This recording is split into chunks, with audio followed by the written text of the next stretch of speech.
Всем здравствуйте! Вы на моем рукодельном канале, где всегда можно найти интересные идеи для творчества. С вами Любовь. Увидела на просторах интернета интересную модель фартука. Выглядит он невероятно стильно и как-то по-особенному уютно. Такой фартук точно поможет вам почувствовать себя королевой на кухне. Шьется он очень просто. Решила сшить себе такой же и заодно поделиться с вами. Для этого проекта отлично подойдут остатки тканей, или можно смело использовать ненужные мужские рубашки. Вставила слайд с размерами всех деталей. Сейчас можно остановить видео и рассмотреть внимательней, или сразу сделать для себя заметки. Собрала единое полотно длиной 1 метр и шириной 50 сантиметров. К верхней части добавила полоску покороче. Припуски специально сделала на лицевой стороне. Я их потом спрячу, а изнанка останется абсолютно чистой и аккуратной.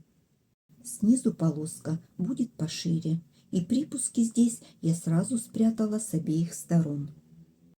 Если найдется подходящий отрез ткани 1 метр на 50 сантиметров, то даже не придется тратить время на сборку полотна.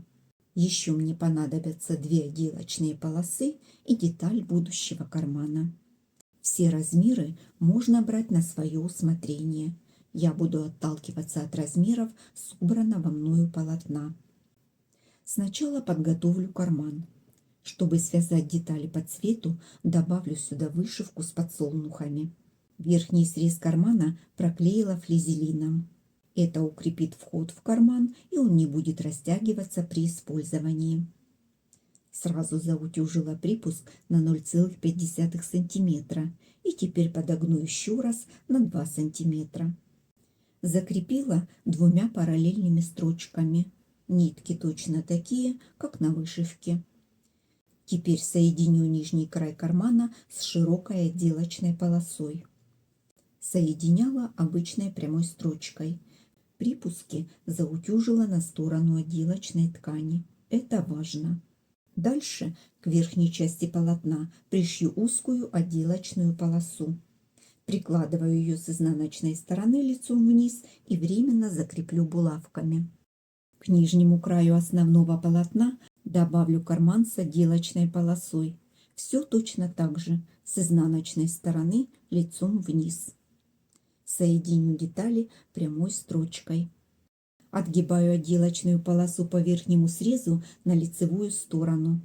Заутюжу небольшой припуск и соединю с основной деталью. По нижнему срезу отделочную полосу закреплю с 2 сторон. Карман сразу разделю на 2 половины. Верх. По краю отделочная строчка.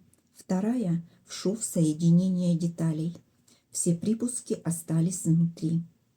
За счет отделочной полосы воротник будет хорошо держать форму. Внизу по краю тоже отделочная строчка. Этим швом отделила карман и спрятала все припуски под отделочную полосу. И это не просто декор. Такая полоса утяжелит низ фартука, и он не будет путаться между ногами во время готовки. 2 параллельными строчками разделила карман на 2 удобных отделения. Вверху сделала закрепку в форме треугольника. Чтобы было удобнее работать, по боковым срезам проложила временную строчку. Это верх заготовки. Складываю ее вдоль точно по центру, чтобы вырезать горловину. От края отделочной полосы отмеряю пару сантиметров, или это будет 12 сантиметров от верхнего края. Чтобы горловина была ровной, использую обычный круглый шаблон. У меня диаметр 20 сантиметров. Совмещаю наметку и сгиб, обвожу по контуру. Если голова побольше или нужна модель посвободнее, просто увеличьте диаметр на пару сантиметров, чтобы было удобнее надевать. Вырезаю прямо по разметке. Обработаю срез косой бейкой шириной 3 сантиметра из такой же ткани, как карман, чтобы связать все по цвету. Бейку пришила с изнаночной стороны и края соединила в кольцо. Для красивого прилегания сделаю небольшие насечки. Огибаю припуски бейкой и закреплю ее с лицевой стороны. Финальную строчку проложила у самого края. Нахожу середину заготовки, чтобы правильно пришить завязки. Завязки сделаю из такой же ткани. Ширину взяла 2 сантиметра. Длина будет у каждого своя. Прикалываю их булавками, отступив от края на ширину припуска, чтобы уменьшить толщину шва.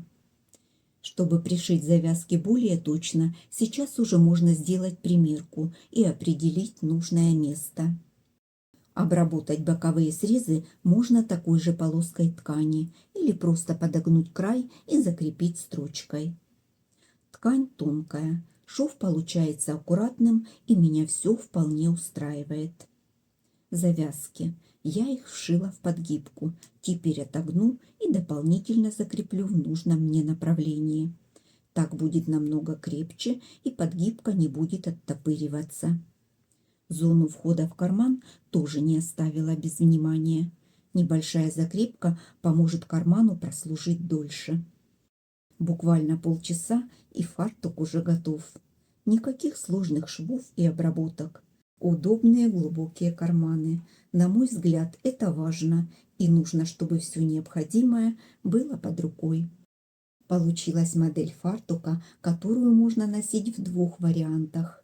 Первый – классический, когда плечи закрыты.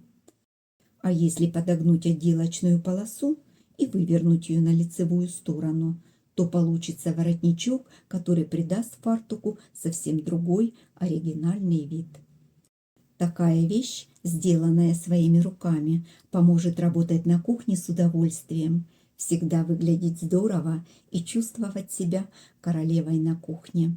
Надеюсь, этот проект вдохновит вас сделать что-то похожее для себя или на подарок своим близким. Жду ваши комментарии, я их все вижу, читаю и по возможности отвечаю.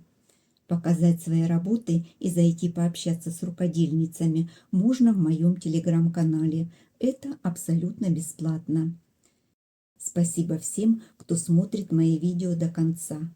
Огромная благодарность спонсорам, которые нашли возможность поддержать канал материально.